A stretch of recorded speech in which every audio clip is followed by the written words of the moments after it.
So we talked about prejudice as it relates to gender, specifically sexism when it is individually based, and institutional practices where any one individual doesn't have to participate, but that society as a whole, through norms and through societal structures, upholds a particular oppression of a certain group of people. The same can be true of race. So racism is basically where you have a system that oppresses people based on their assumed membership or actual membership as part of a particular racial or ethnic group. Individual racism, just like sexism, is where any individual has a negative attitude and discriminating behavior towards people of a given race. And again, this can be assumed. People may be assumed to be of a particular race, or they may be of a particular race, and people assume them to be of a different race and treat them differently.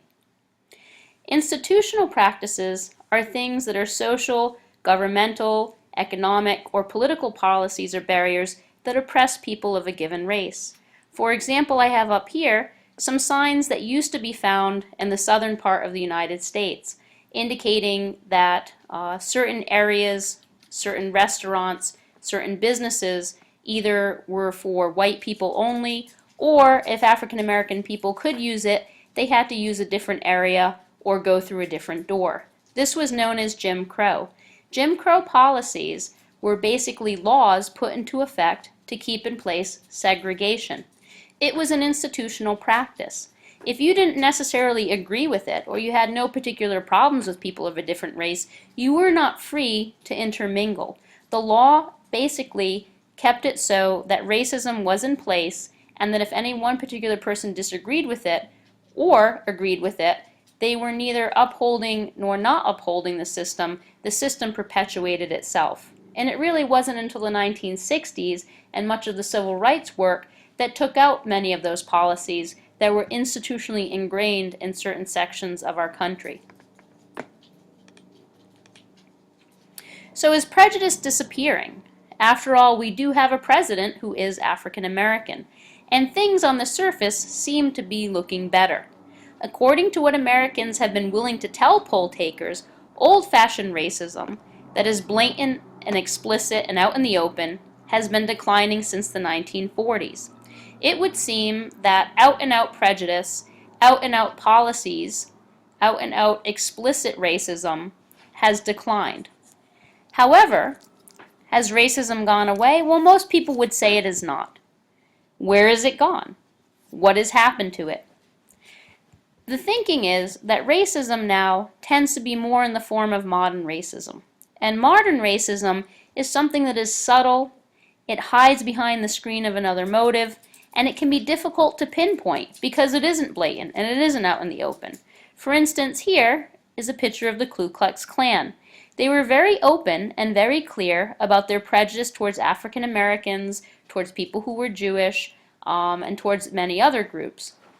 There was no question about what it was they were doing and what it was that they thought. However, modern racism can be more difficult to perceive. And I have a film clip we're going to watch, which I think is a good example of modern racism. And that is how watching two people perform the same action can be treated very differently based on race. Now, you might say, well, in the clip I'm going to watch, well, they were up to something. They were kind of doing something wrong. It's true, there was something wrong going on. But the way that the people were treated was very, very different based on the race of the person. So let's watch these interactions. You see this and you wonder, did he lose his keys or is he blatantly stealing that bike? In broad daylight, he hammers and then saws on the chain. When that doesn't work, he pulls out an industrial-sized bolt cutter. And when he's asked, he fesses up. You lost the lock? No, not exactly. But he's not a real thief. Justin Kelly is an actor, and our hidden cameras are rolling. What happened? Nothing. I can't get through the lock. Yeah. I mean, I know this is weird, but you wouldn't happen to know whose bike this is. No. Alright, good. Thank you. It was odd that somebody had all that equipment. But you didn't do anything. No? That's true. That's the bottom line. Lots of people stop and stare. A few even question the actor. I guess I have to ask, is that your bike? I guess technically no. Okay. Okay. Bye. Good luck. In over an hour, about 100 people pass by. Only George and Arlene try to stop him. Some tell us they plan to call the police later. Others say they're scared. Keep moving. This woman and her friends give our thief the benefit of the doubt. When we ask why, Bisa Washington tells us first impressions matter. I remember thinking young white men don't usually carry burglar tools. So we all make assumptions, huh? I'm thinking maybe he works for the park. We replace our white thief with this young man, Matlock.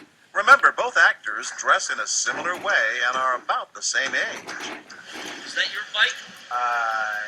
Nah. Then what do you cut the chain for? Right away, somebody yelled. Wow. Within seconds, another person confronts our thief. Is that your bike? Technically it's not, but it's gonna be mine. More people converge. Is that your cell phone? You call the police? Are you picking that bike? That's your bike? No, it's not, sir. Well, why are you doing that? Is this any of y'all bikes? Is this your bike? It's not, it belongs, No, but whoever's it is. belongs to someone. To who? But not to you.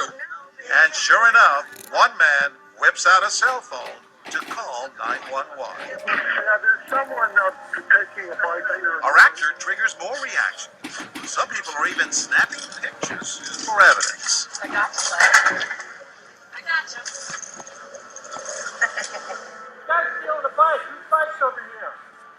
Once everyone moves away, we reset our cameras, and within minutes, another outraged man is yelling. Are you trying to steal that bike? Excuse me, sir, but the bike's been here for days. Like, no one's gonna take it. Well, that's not your bike then. Yeah, You can't just come in and take something from somebody. excuse me, sir. I'm not... Okay, I'll just take your tools right then. You sure, sir? Please, sir, don't touch my stuff, sir. Please, sir, do not touch my Well, stuff. you're touching Please. somebody else's stuff. Yeah, all right, but this has been here. Like, who's gonna take it? But that doesn't make it your property. Technically, it does. No, If it doesn't it's- technically. It's not yours. All right, sir. When we bring out our cameras, David Robb wants us to go after the thief. That kid in the red shirt. He's hacking away at a bike that's not his. And he has a right to take it and steal it. And he's come here. She may not look like your average bike thief, but actress Ashley Carpenter makes sure anyone who asks knows she's up to no good. You don't know whose this is, do you? Whose bike it is? Yeah. With a little help from Ed Fitzsimmons, the bike chain easily falls away. Oh my goodness, what a strong man you are. And he isn't the only man who stops in his tracks. What's this guy thinking? You pull up, you don't know if she lost her key. If she's trying to actually take the bike, but then again, she's a girl. And would you ever see a girl doing that? Steal? You never know. Most of the time, it's a guy gonna do something like that. Reginald pedals right past his appalled wife, straight to our actress, asking her if she needs a hand. Okay, I'll eventually get it. I did some time in Norway. I can steal this. Oh, you can steal it? So what have we learned about modern racism?